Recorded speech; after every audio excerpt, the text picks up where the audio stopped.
All right. Today is yet another wonderful Saturday where we get to have the opportunity to talk about African nations, right?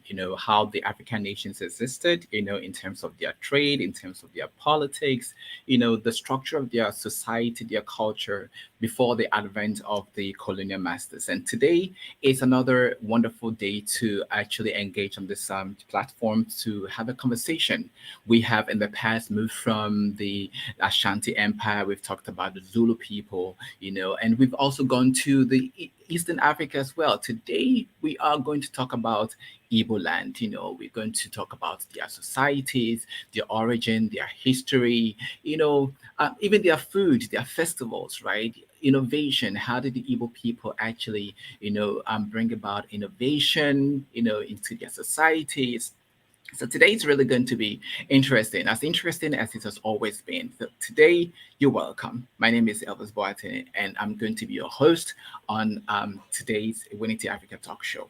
All right, so you're welcome wherever you are. You're welcome. Join us and let's have this conversation. All right. So before we delve into the conversation, it's very important that I mentioned that um, the story of the Igbo people cannot really be complete without talking about their origin, right? And there are different stories about the origin of the Igbo people. Some people say that Igbo people came from the sky. Some people say that Igbo people came from Israel. Some people say that Igbo people actually migrated from Egypt. So there are a couple of other stories out there. But the story of the Igbos will not be complete without really talking about the Inri people. So the Inri people, they are like the cradle of the Igbo society as we have it today. So today we're going to start the conversation by looking at who are these Inri people. I'll be right back.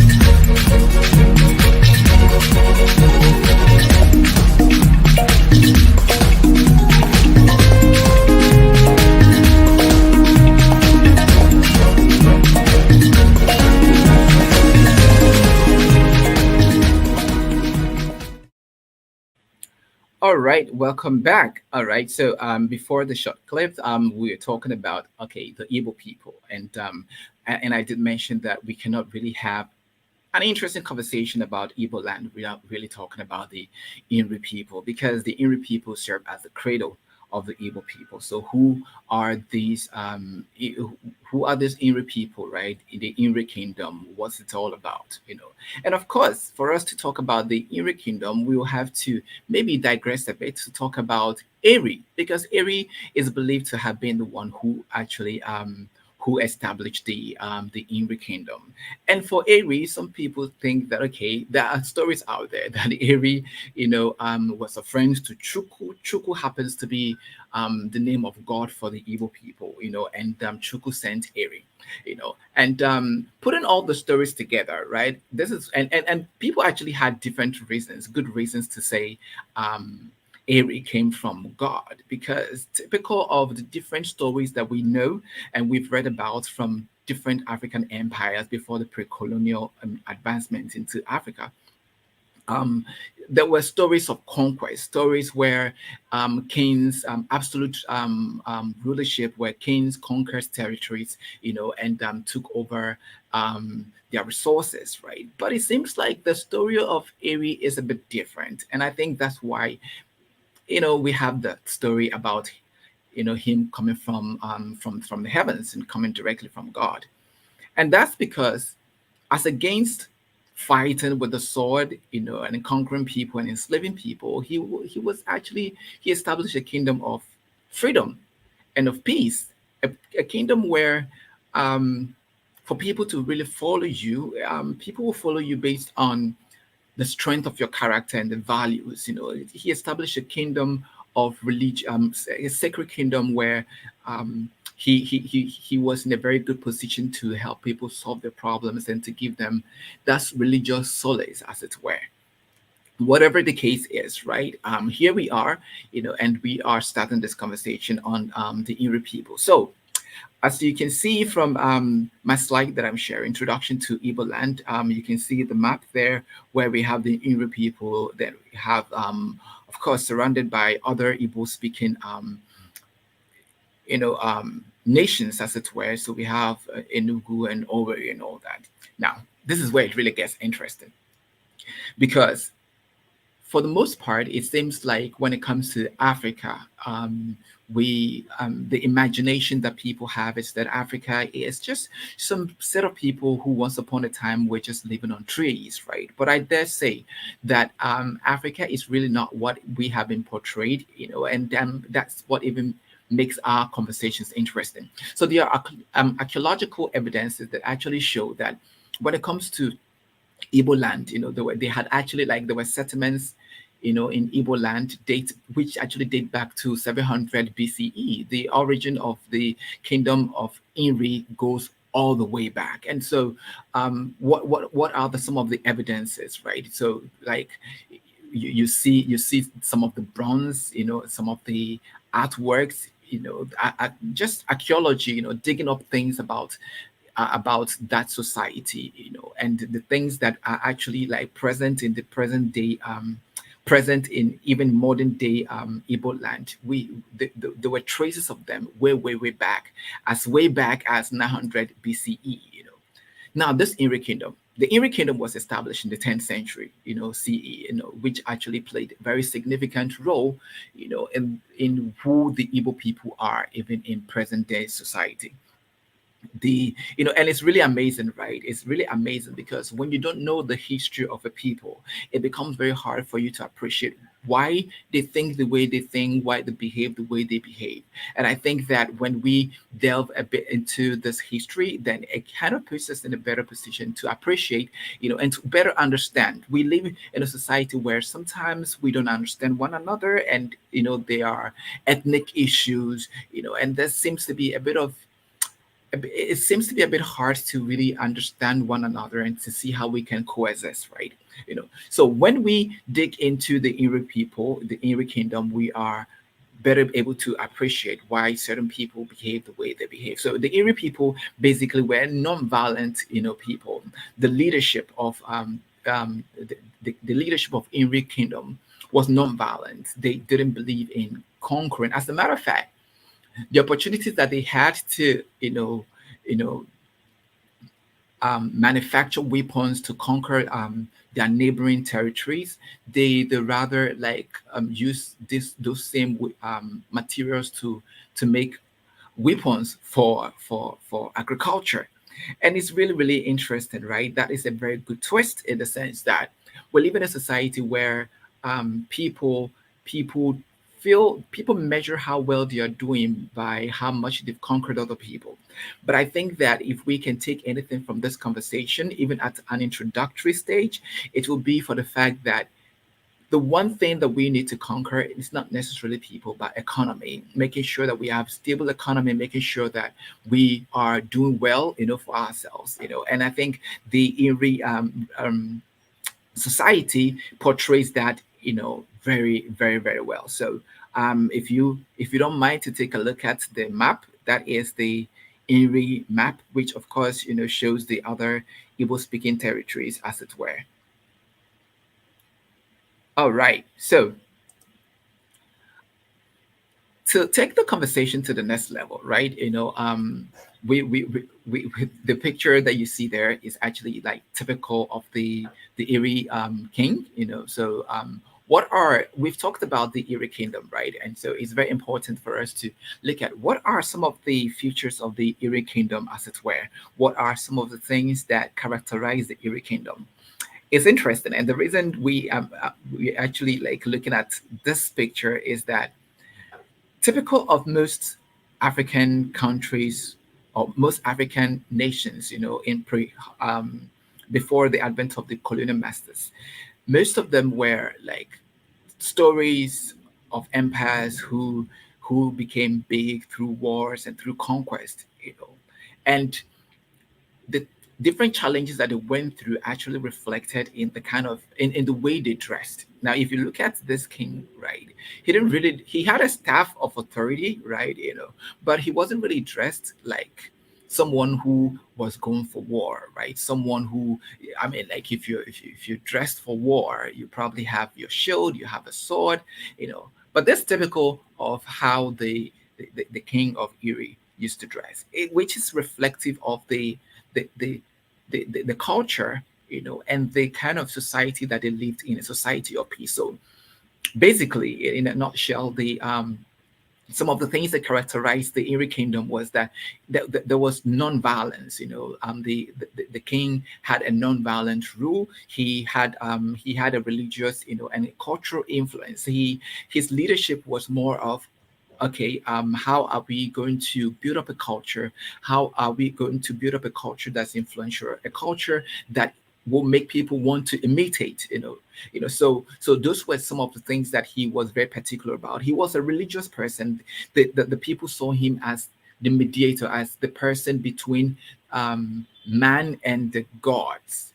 So his influence, he actually got influence not through conquest, but through the prestige, not through conquest, but also through the fact that he was a very wise person, and so people would naturally come to him with their problems, that he would solve their problems for them, and that actually make the people endeared to him, and that is what commanded the leadership of the people, and that is really striking to me because at different points in time, leadership, the rise and fall of every community, of every society lies in leadership. And at every point in time, we may have to two, choose between two paths. Yeah, choose between two paths. We may either coerce people to follow us or influence people to follow us. And for you to influence people to follow your leadership, it has to speak of strong culture, a sense of value.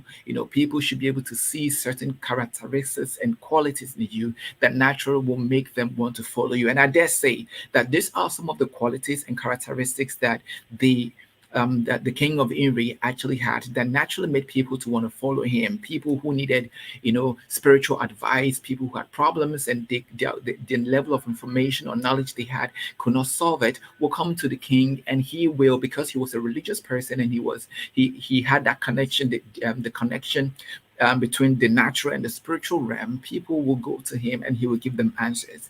Now, beyond the religious and cultural influence that the king had, he also operated a decentralized governance. Now, in modern day Igbo society, we talk about the fact that the Igbo nation is really an egalitarian system, where power is decentralized. But then when we dig into the history and the origin of Igbo people, it makes us to better appreciate why the Igbo people are like this, and why they have the cultures that they have, and why they have the system of governance that they operate. So the king of Erie actually had a decentralized governance, where power was not concentrated in just himself, right? He a bit of power to everyone, so that everybody participated in governance, right? And so that was a very distinctive thing about the cradle of Igbo people, which is Erie Kingdom, because in most African countries before the colonial masters, most of those nations actually operated in a centralized governance kind of system, where the king had absolute power. But in this case, it was different. So part of the things that also gave him a sense of power, and a sense of that made people to be loyal to him, was that he offered, beyond political power, he also offered sacred leadership. Sacred leadership, because he was a religious person. He had something extra that the people did not have. And I dare really say that one of the ways to actually bring about influence leadership is to have that extra. There's this saying that if you think that you are leading people, but you turn back and you realize that you are alone, you are not leading, you are actually taking a walk. So for you to actually lead people through influence, there has to be a lot that you're bringing to the table, a lot from a personal point of view. Like, okay, what are you bringing to the table that other people cannot find for themselves? And in this case, right, the people, the problems that the people could not solve, they will come to him, and he was able to solve them. People had issues that were beyond their human understanding, and he'll connect them to the spiritual realm. And so these are some of the things that actually made people naturally to kind of want to follow him, and that actually gave him that title of, or that place where he was able to offer sacred leadership, and thereby influencing people to follow him. Now, beyond the religion, beyond the sacredness of his leadership, is also economic, and trade networks.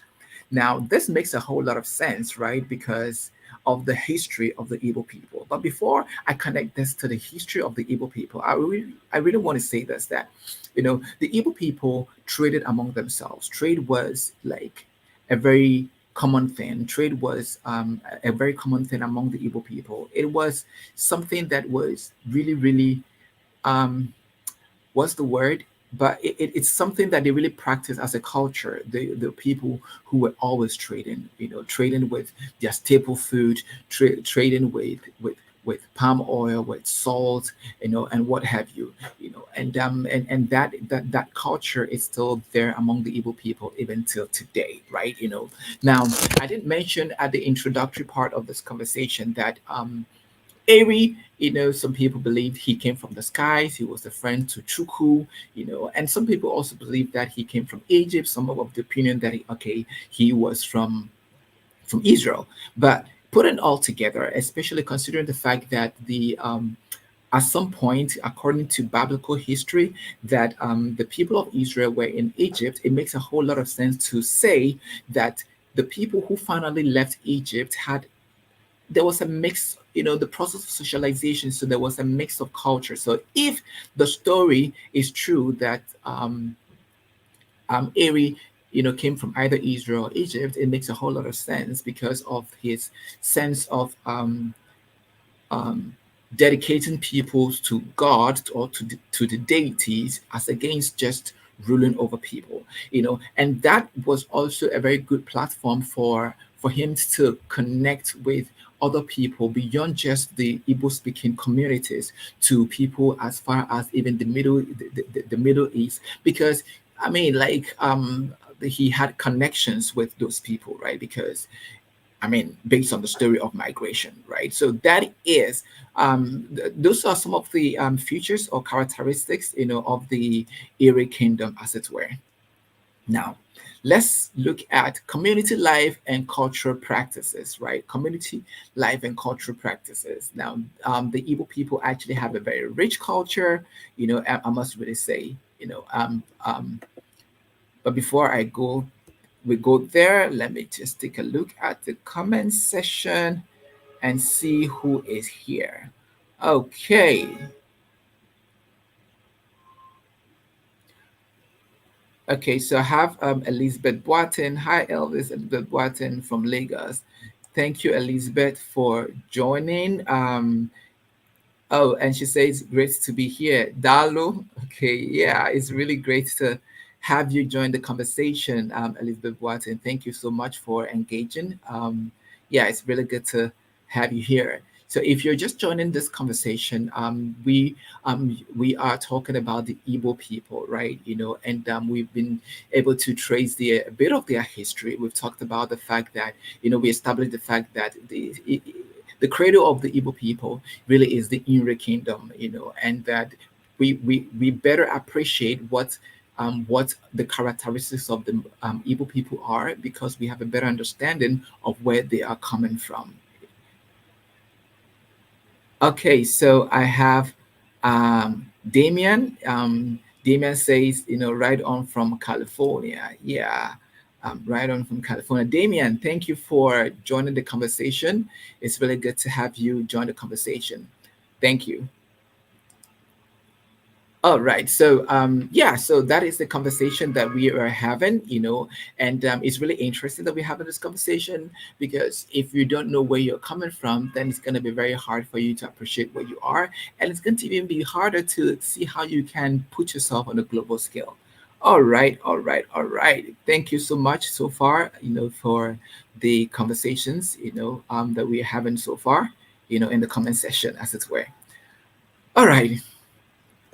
What is a culture without really looking into the festivals? What is a culture without the bright colors of the festivals? What is a culture without really looking at the dynamics, when it comes to food, when it comes to our clothing, when it comes to socialization, when it comes to how we interrelate, because culture is everything, right? And so, in looking at the community life and cultural practices of the Igbo people, we're going to look at, okay, the Igbo culture, it's actually like, what are some of the characteristics really when we talk about the Igbo culture, right? you know the one of the first things that actually come to mind, when we talk about the Igbo people, is the fact that they had a decentralized system, and it was egalitarian. So when we talk about the culture and also the politics, the political structure of the Igbo people, before even the colonial before colonization, it was a community of spirituality, right? And and it's really interesting, right? Because now we've talked about Erie and how he established the Erie kingdom, and the fact that people could go to him and he could connect them to wisdom that was beyond the natural, connect them to insight that was beyond the natural. And I really dare say that even it is every human being actually like looks forward to a connection. We are spiritual beings and we all look forward to a connection to the supernatural, right? Because we all at different points in time get to a point where we hit we our knowledge is limited, right? So when we get to that point, we need someone to give us that spiritual leadership to be able to help us to ascend, human limitation in terms of knowledge and information. And so that is one thing that Erie in the Erie Kingdom was able to do, which of course kind of gave more substance to his rulership. So the Igbo culture is a culture that is based on community living. It's a culture that's based on spirituality. It's a culture that is based on respect. It's a culture that's based on respect, not just for one another, but a respect for ancestry. It's a culture that's based on self-governance. It's a culture that's based on family. It's a culture that's based on work and hard work. It's a culture that's based on entrepreneurship. And it's really striking that we are having this conversation because this we are entrepreneurs, and I strongly believe that entrepreneurship is one of the key ways that we can liberate ourselves, as individuals and as Africans, and liberate our countries and liberate our continent. Putting yourself out there, recognizing that there's something you can do and do so well that's unique to you, and putting that thing through process of refining that and whatever abilities you have, to a point of skill where you're able to solve problems with those things. And if it's not just even skill, but you have goods and services, placing it out there so in exchange for what you do not have, these attributes, these characteristics are actually like embedded in us as Africans, and in more particular like the Igbo people. So the entrepreneurship is actually one of the things that actually like characterize the Igbo people, and is more or less like part of their culture. So let's talk about the festivals, right?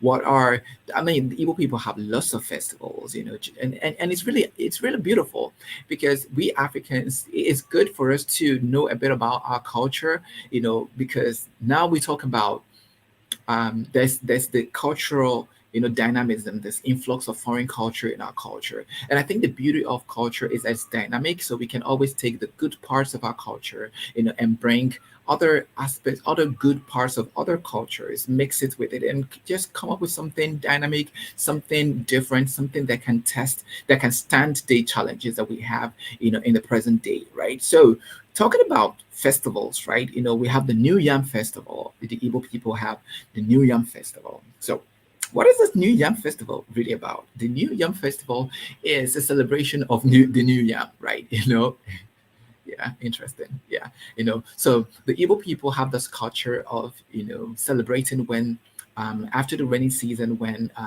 their crops are robust, when the yams are like robust, and they harvest them. The first set of yams that they get from their farms after the rainy season, they celebrate it, and they celebrate it in two dimensions, right? Because yam is not just a staple food, but it's a symbol of prosperity. It's a symbol of well-being, right?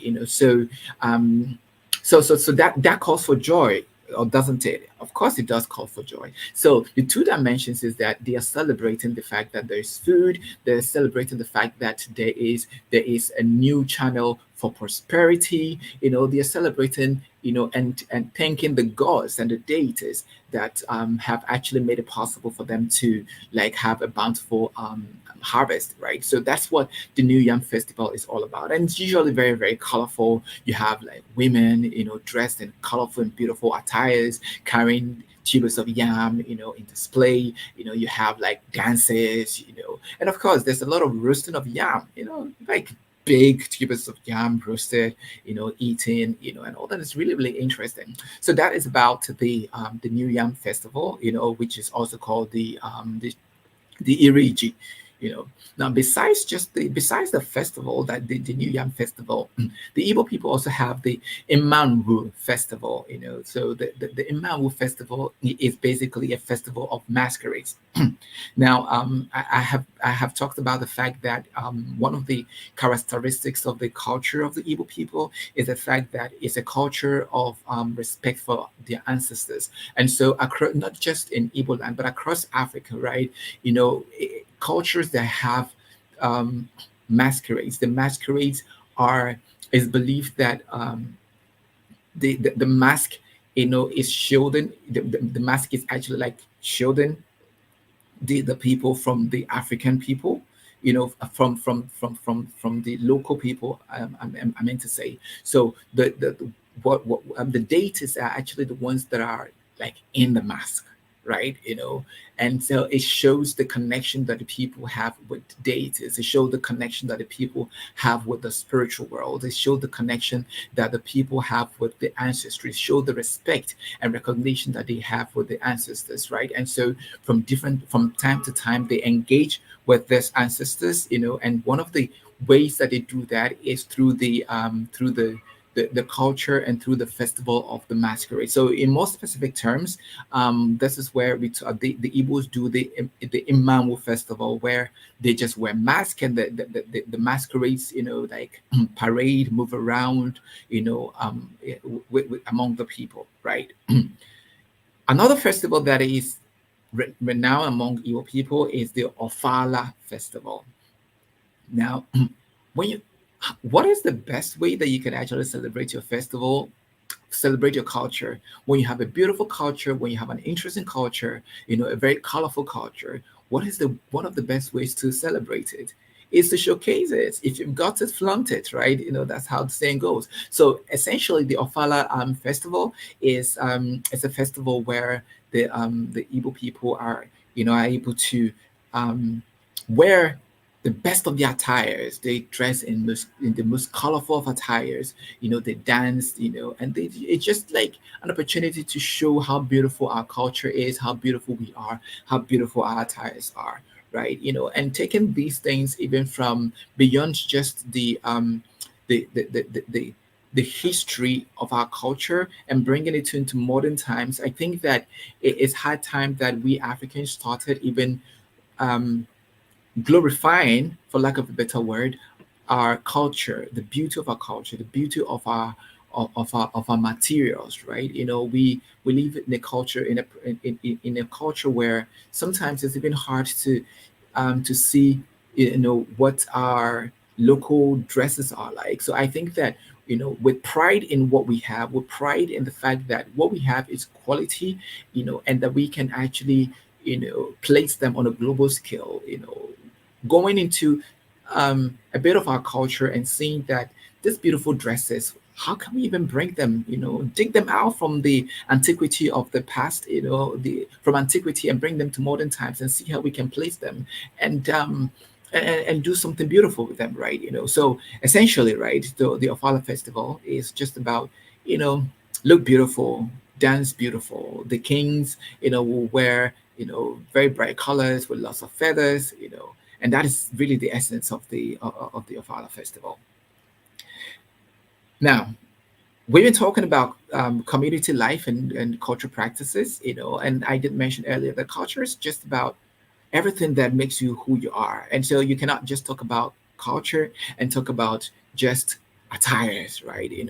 Food is equally part of our culture, right? So, what are some of the um, staple foods of the Igbo people?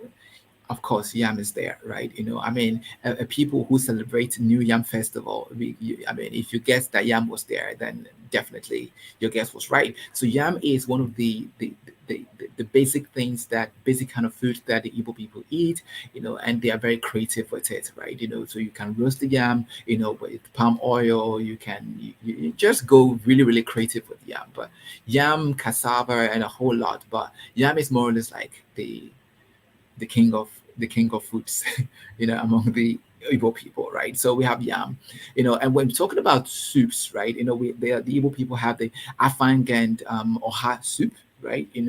And just imagine the pounded yam with afang and oha soup. Yeah, your guess is as good as mine, right? So the Igbo people also have like abacha, which is called the African salad. They also have the apple. The apple is what is popularly known as fufu. And then they have the inkobi. The inkobi. So let me say this interesting thing about the inkobi. The inkobi is more or less like community food, right? So Kobe is typically not the kind of food that you just get and just eat it by yourself. The beauty of eating Kobe is, eating it, like in community. Community doesn't necessarily have to be like entire village, right? But like imagine yourself, assorted. So in Kobe is assorted, cow made, spicy. You can eat that with some yam, but the beauty of eating in Kobe is that you're eating it with other people, right? And which further like helps with building that sense of community, right? Because it takes people that you trust. It takes people, people who have a sense of community to dip the same hand in the pot of soup, right? So Inkobi is the kind of food that soup that does really justice to that, right? Now let's talk about the political structure, right? The political structure, of Igbo people is really, really interesting, right? For us to look at the political structure, you know and when it comes to the political structure, there are just two things that come to mind. A group of people who are egalitarian, and a system of governance that is decentralized. All right, a very decentralized system. That those are the two things that come to mind. All right, so I have Mr. Kenneth, Mr. Kenneth watching from Accra, saying, well done. Mr. Kenneth, thank you so much for joining. It's always a pleasure to have you on this show. Thank you for always being here, and for the amazing support. Yeah. Okay. Yeah. So before I read the comments from Mr. Kenneth, we're going to talk about the political structure. Yeah, and I did mention that when it comes to the political structure of the Igbo people, two things actually come to mind, right? A society that is egalitarian in nature, and a society that's decentralized. And I think that I would just pause here a bit, right? And maybe like deviate a bit. For the most part, when it comes to Africa, I think the the thought out there, for I don't know whether that has changed, but the thought out there is that you know Africans are people who just want to stay in power, and they just forever want to stay in power. Africans are leaders are autocratic, you know, and maybe rightly so, right? Maybe that became the thin, because we have lost touch of our history, because we have in our African history where there was actually decentralized politics, where power wasn't necessarily like, you know, concentrated on one, political figure. And this is a typical example, right? The Igbo people, is a typical example. Just like the saying goes, right? Power corrupts, and absolute power corrupts absolutely. So the wisdom that the Igbo people, used was in their political structure was kind of decentralized power, right? And also a society that was egalitarian, a society where everybody was seen as equal, a society where everybody was given the right opportunity to thrive and to be themselves, right? And I think that those two things, if we can look at those two things, even in our modern societies, right, society will be better off, right? Because most times people want to um, as it were, like, go the extra mile, and even when it's hard for them to make ends meet, they just want to go the extra mile. They don't want to go through process because they're under pressure from other people. And why are they under pressure? Because they want to be like the other people. And I think that if we imbibe the value of, uh, if we tell ourselves that we can be egalitarian, where we don't, those who have don't suppress those, we don't rub it into the faces and noses of those who do not have, then the pressure will not be so much that people want to commit crime, and want to do the impossible things, like unimaginable things, just to belong and to become as rich and as influential as other people, you know and that is actually going to have a positive effect on society, right? And the same thing goes, when we talk about, not concentrating power in one single person, right? Who is a political leader. So what are some of the key things that we need to consider when we talk about the political structure of the Igbo people? So the one thing that one of the most important things that I would like us to like look at is they had a village based, like government, right? When I say a village based government, what does that even mean, right? Now, going back, we talked about the Erie Kingdom, right? There were other Igbo speaking communities, right? And the village based governance is that you it was more or less like in modern times. One of the best ways I can explain that is that in modern times you have like a federal system of government, right? Where you have the federal government, you have the state, the state government who are the governors. Then we have the local, the local government. So in the then Igbo political structure, when we talk about village-based governance, we're talking about the king not being the only person who is responsible for making policies, but like giving certain levels of power to other Igbo-speaking nations to also make certain decisions. Then we also had the Umuna, which of course represented the leader of the extended Igbo families. So the structure and the flow of power goes all the way to the family level. So the Umuna, who is the head of the extended families, will represent the interests of the family members in community meetings, right? And make sure that his family members were well represented and that their interests were not compromised. And in the same vein, when you bring them to even our present day society, where we have the federal government, we have the state government, and we have local government, right? Ideally, the different levels should be able to have certain levels of power to ensure that the people that they are in charge of are taken care of. The people that they are in charge of have their interests represented, at all levels of governance, right? So that's the structure, and one may actually think that that structure is alien to us, but it's not, because we've always had this kind of structures, even in our indigenous African societies, and in more specific terms in the Igbo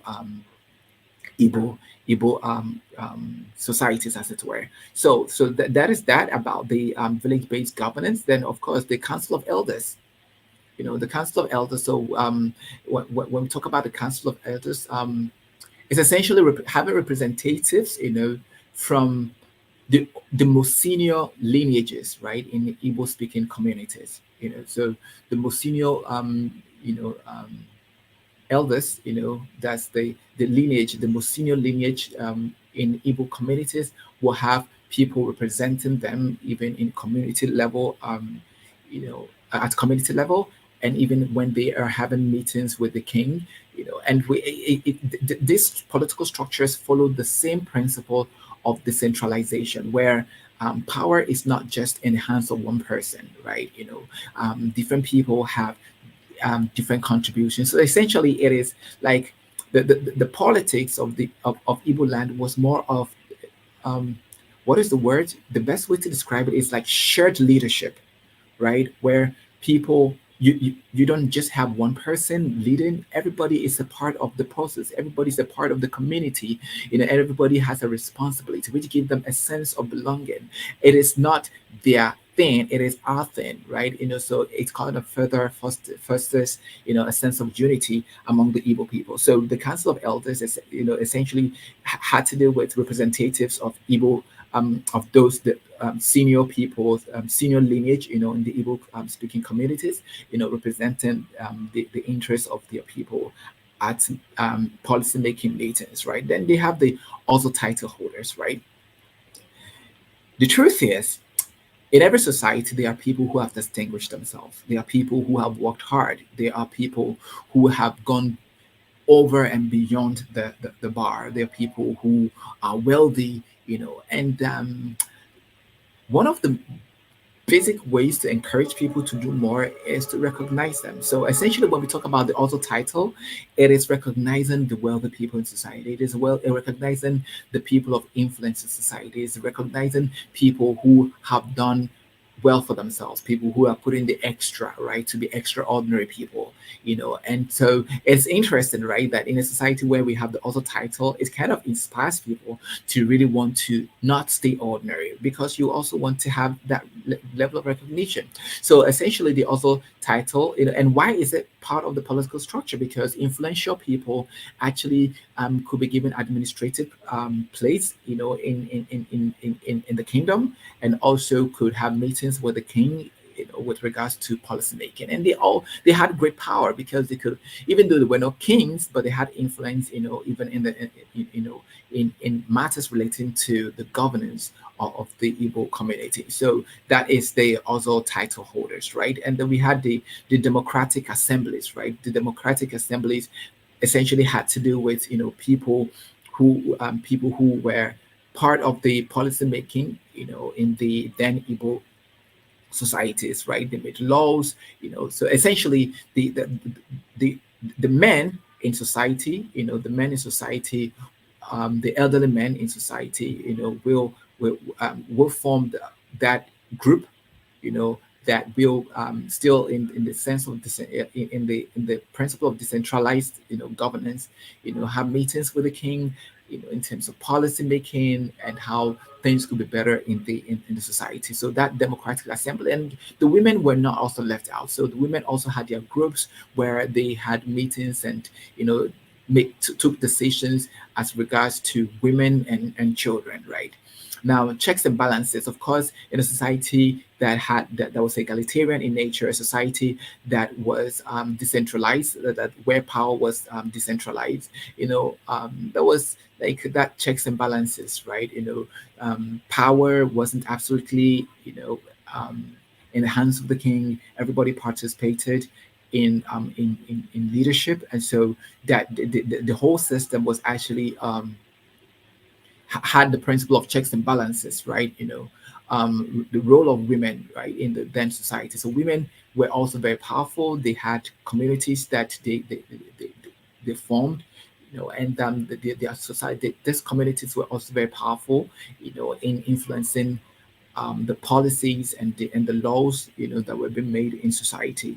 The influence of religion is something that cannot be overemphasized. It's something that we cannot take away from the conversation, about the Igbo people. Because really, when we look at their history, when we look at the fact that the Iri the Inri king, was a personality that was religious, was a personality that connected people to to to to um to deity, to God, then it makes a whole lot of sense that that culture has been transferred from generation to generation. And so the Igbo people are are are religious people, right? That explains why, with the embedded in their culture is so much respect for their ancestors, right?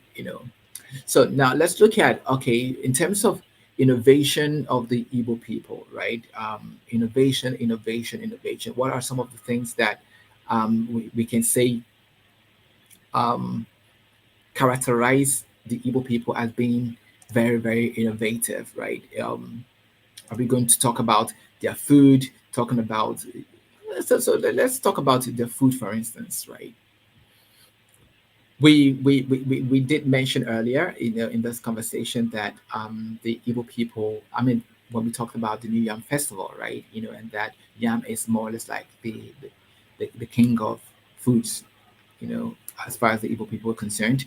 You know, the Igbo people were not just harvesting yams; they were very creative in how they were even storing the yams. So they had very creative ways to um, making barns, right, for the yam, because if yam is a source of economic power and yam is a staple food, and then it makes a lot of sense to come up with creative ways to how you can make sure that they stay for a long period of time. So they were very ingenious, with how to make different barns to make sure that the yams, like the tubers of yam, actually lasted for a long time, and across the year, right? At least before, to have enough yam to sustain them before the next harvest, yam harvest, as it were.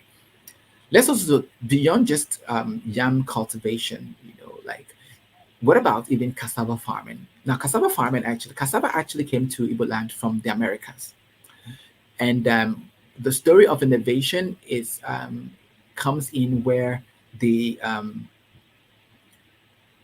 the the yams were not just the cassava was not just in the way that it was introduced to Igbo people. They come up with different ways to eat cassava. So they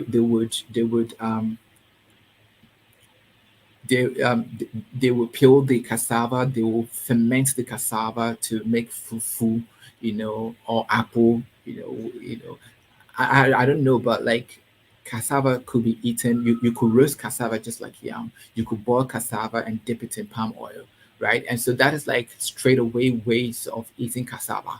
But where the innovation comes in is that they came up with, okay, this was not an indigenous food with us, right? But now it is here. What are the different ways that we can eat this cassava? So of course, making gari from the cassava was also a very innovative way to like eat cassava, right? Gari, just you could make eba with the gari and all that. So those were some of the innovative ways as far as even cassava farming was concerned, right? The Let's talk about even another innovative thing about the Igbo people was the Igbo Uku bronze art, which was like in 1938. Now, the archaeologist Tungsten Sean in the ninth century, like saw this bronze, and some of this bronze casting, which of in the sub-Saharan Africa, and it's kind of was an indicator to the level of technology and advancement and creativity that the Igbo people had actually been involved in, even way, way before the advent of the colonial masters, right? So one thing that when we talk about innovation that kind of make the people of the Igbo people to stand out was the fact that they were very creative with bronze, with metal, with melting, the whole process, like extraction, melting, shaping them, beating the iron into different shapes, and not just into different shapes for agriculture, but also different shapes to make them beautiful, like artworks, so metallurgy, the bronze art were some of the innovative, like things that the Igbo people did, which actually made them also to stand out, and very distinct as a group of people. Like I did mention that the Igbo people had advanced mythology, which was a very remarkable skill, in bronze casting, right? Creating intricate designs, different vessels that were actually, appealing jewelry, and jewelry for ceremonial, ceremonial items for different culture, for different festivals. So these are some of the innovative things that Igbo people were involved in, right? And what about even the way they used to save? In modern times, we talk about microfinance. In modern times, we talk about, banks that are like community banking, and all that. But in the then Igbo community, they had the Isuzu system. And I think that, the Isuzu system was really, really great. And I think that these are some of the things that we can even like still imbibe even in present day society. Now, what is the Isuzu system really about? Now, in a community of entrepreneurs, in a community that was progressive, the Isuzu system was to empower everybody to ensure that everybody was growing. And so let's just imagine that you are a business person, or you have a business idea and you're thinking about how to scale, you're thinking about how to take your business to the next level. You've done your feasibility study, you've done your homework, and you know that, okay, this is what you have to do. But just like most entrepreneurs, you don't have the financial resources, you don't have the capital to really get things going. What do you do? Now, this is where the Isuzu system actually comes in. The Isuzu system was a system where the community contributed resources to help anybody who wanted to carry out, who wanted to do any business. So this is a communal way of helping one another to do business, to expand, to grow, and so that everybody's progressive. Isn't that wonderful? Right. And I think that, these are, so it's a principle of banking, right? I mean, so these are some of the things that we can even imbibe, right? At family level, if you are in your family, you can think about how that family people can even, pool resources together to do a lot of things, right? Imagine what we can get done if we can build a culture of trust, and a culture of trust, will make us to be able to pool resources together to help one another to be able to do the things that one person cannot do. It's just like the law of proportion, right? If one person would take 7 days to get a job done, four people should be able to take less days to get the job done. If one person is going to, if it's going to take 3 years to set up a multi-million naira, business, then community coming together to generate resources will be able to get the work done faster, right? So that's that about the Isuzu system among the Igbo people. They had also trade networks, right? So the Igbo people were not just trading with themselves; they were trading with other people outside their community, right? So they were producing yams and agriculture, agricultural produces, agricultural products, not just for themselves, but then for other communities, because there were people who were constantly involved in trade, buying and selling, trade by barter, and so um, they had this trade networks, right, to the Middle East, and other surrounding nations as it were. I know that I've mentioned this, but like one of the innovative things about the Igbo people was the fact that they had egalitarian governance, and with the benefits of egalitarian governance cannot be overemphasized, because in a society where everybody is seen as equal, you don't have to necessarily put yourself under pressure. You're going to grow because the environment encourages growth, but then you're not under unnecessary pressure to commit crime, just because you want to succeed and be at the same level that other people are in. And so that's egalitarian governance, was one of the things that distinguished the Igbo people. And it's not just an egalitarian society, but even in governance, right? So the people that were governing the society, everybody was seen as equal, whether you had the also title or whether you were the king. Everybody approached the issues of governance and policy making from a mental space of, okay, we are equal, we have different things that we are bringing to the table to make sure that we are able to move our society forward. I must mention, right, that we cannot do justice, absolute justice to the Igbo system, the Igbo culture, the Igbo politics, the Igbo culture without talking about the apprentice system. And this is really unique, right? It's really, really unique. When we talk about the Igbo people, there is this apprenticeship system, or framework, which could be formal or informal. And essentially, it has to do with um, a young person going to serve, you know, an established business person or an established person, and the ultimate purpose for this is to facilitate growth. So somebody, it's a system of let's put it this way, right? In modern terms, you recruit. So you recruit talent, right? You invest in that talent, you teach them the culture of your organization, so that they're able to do the work just the way you want them to get the work done, and the cycle just goes on, So in this framework, younger people go to people, who are advanced. So whether you want to be a trader, if you want to be a trader as a young person, you go to learn trade from a more experienced trade person, right? You serve through service, right? So through service, you're able to learn the how to do business, how to sell, how to buy and sell.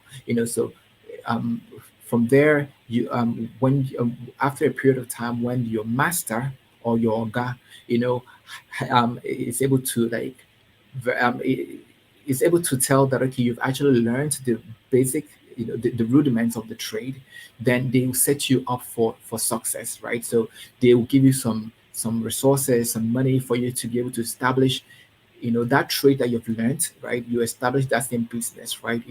And so that process, that network, just continues. And this is a very effective way to actually eradicate, to empower people, to eradicate poverty, and to ensure that, and it's further, to even ensure that people, the society is more egalitarian, right? Because I think that one of the major problems of society is the fact that, you know, um, society, certain people are bigger than other people, right? And so those who are lesser want to do everything possible to become like the big people.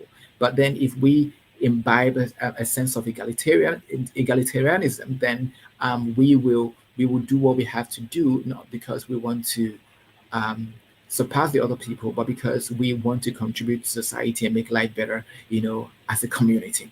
So essentially, this system is about set set up a talent, discover a talent, set up a talent, give them the training, give them the exposure, let them learn the tricks of the business to the point that they can do the business just like the master can do it. And not just that, but give them support, to start up their own business and monitor the business, with them, whilst to ensure that they succeed, right? And when the person succeeds, he can also help other people, and the cycle just goes on and on and on, right? Ladies and gentlemen, if you're just tuning in, well, this is practically like the end of the conversation, but essentially we've been talking about the Igbo people and how amazing that they are. We've traced their history. We've talked about the fact that they are essentially a decentralized community, and that has been the conversation so far. Okay, so all right, so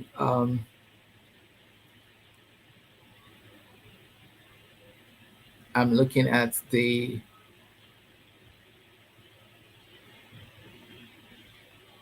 okay, looking at my comments. So I have Udems Chooks from Nigeria. Udems Chooks, thanks for joining this conversation. It's really great to have you join this conversation. I have Uche Upo from okay. Uche says Afang is Efik Ofe Uwe Ofe Onubu Uba. Okay, so I think Uche is telling us about more soups, right? And yeah, most soups. Thank you so much, Uche, for the amazing contribution to the food conversation, right? Because we really can't talk about culture without talking about food. Um, yeah. So I have Mr. Kenneth saying, always intrigued by the Council of Elders, in the AZ. Yeah, so the Council of Elders in the AZ. It's really interesting, Mr. Kenneth, because the truth is that there's so much wisdom that the elders, have, and for the most part, there seems to be a bit of disconnect between the modern day, society and the traditional days, right? And so the interesting thing about these conversations is that it helps us to connect to our history and to also take the wisdom, right? And we don't have anything to lose at all, right? Taking from ancient wisdom and adding to modern information and wisdom puts us in a better position to be able to make more advancement and to survive the different challenges that our world, is facing. Thank you so much, Mr. Kenneth. So I have Uche. Uche again says that I've learned to go through. I've learned to go through any process in my life journey. Anything I jump, anything I jump guns, I fall into errors and mistakes. Thanks a lot, sir. Thank you so much, Udem Chooks, right? And it's a beautiful thing. Thank you so much, Udem Chooks. When we know our culture, we understand that we're coming from a place of strength, and so that sense of strength, encourages us to be resilient. That is not about how many times we have fallen, but how many times we're able to stand every time we fall. And that is what Udem is saying. So we have a culture, a heritage of strength and resilience, and we should not lose sight of that. So thank you so much, Odems, for sharing, as it were. Mr. Kenneth says, brilliant submission on egalitarian society. Thank you so much, Mr. Kenneth. Egalitarian society, yeah, I think it's really the way to go. Most of the problems that we have will not be if we tend to like tilt towards having a more egalitarian society. Yeah, so Uche says that Uche Upo says that they are the first in the world to integrate women into politics. Arguably so. And it's good that we're having these conversations, right? So that we don't have people telling us, giving us an identity that is not our identity. Some of the things that we are learning in modern times seem to be new, but they're really not new because when we go down to our traditions, our forefathers practiced these things, right? Women have always been an integral part of the society. They have been very influential. And it makes a lot of sense, right? That if a woman is going to raise a child who is going to become the leader of tomorrow, then it makes a whole lot of sense for the woman to be part of the policies, and the laws, because they for the most part, give the first level of socialization to the children. Thank you so much, Uche, for that amazing contribution. Uche says again that the one boy system, the one boy system, which is studied in Harvard today, was instituted by the Igbos after the Civil War. Arguably so. Yeah, arguably so. True, true, true. So we have a lot. Imagine that we had so much confidence in what we have. Do you know the amazing things that we can do and the different things that we can actually put on a global level? And that our voices will be heard as Africans, right? And this is the time for us to make our voices heard because we have a lot to offer, and we cannot offer this when we are suffering identity crisis. And why are we suffering identity crisis? Because we are not in tune with our tradition, with where we're coming from, with our past. Let us learn about our history, take the strength of our history, blend it with the wisdom of the modern times, right, and project into a stronger and a better future. So yeah, Uche, Upo, thank you once again for that amazing contribution. Uche still says that it's really beautiful to learn more about the Igbos and her cultural status here today. Nice one. Kudos, please. Thank you so much, Williams Chooks, for the amazing contributions.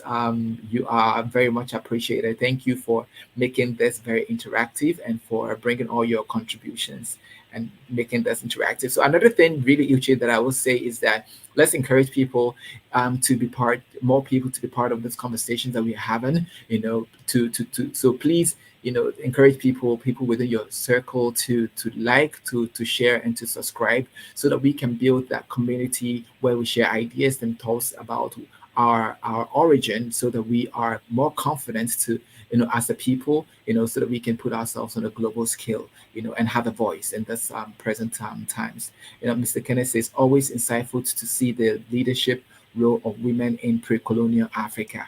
Very, very true. Very, very true. And I really dare say that, we as Africans would not have been where we are, if the women in those days, when did not occupy the place that they did, and put the children through a process of socialization that kind of built confidence in us, right? So women are very powerful. If we want to secure the future, make sure that the women in our lives are well informed, are well placed, so that they can groom the next future. Yeah, so Mr. Kenneth, that is an amazing contribution. Thank you so much. Mr. Kenneth also says that is it possible that the apparent subjugation of women actually came from European culture? I mean, rightly so, right? It is very possible. I think that is, I mean, like, how else can we really put this, right? If we have a culture, if we have a culture that supports women, a culture that integrates women into policymaking, at what point did we miss it? At what point did we start building a society where women were subjugated? At what point did we start having a society where women were not given access to education? At what point did we have the disconnect? Right? So it is really nice that we're having this conversation to know the point where we missed it, so we can like trace, and correct ourselves, right? The future, if children are if children are the future of tomorrow, then I dare say that women are the future of tomorrow, because it's really hard to separate the women from the children, right? So, um, um, I mean, it is something, Mr. Kenneth, that we really need to really look into it, But then, whether it was the advent of the colonial masters or not, we must identify that this is where we are, and we need to empower our women, because by empowering our women, we're empowering our children. By empowering our children, we are securing our future. Thank you so much, Mr. Kenneth. Yeah, so the Strategy Club, have the Strategy Club, you know, this is such the strategy club. This is such an interesting topic. Hi everyone. The strategy club is a tribe of emerging entrepreneurs operating in Africa with a big vision but scanty resources. Great, but no godfather. Ready to bootstrap their ventures and escalate impact or income. Solopreneurs, digipreneurs, and entrepreneurs, welcome, join the train. Yeah, join the train. This is a moving train, so join, hop in. Tsafrica.com. We are glad to be here.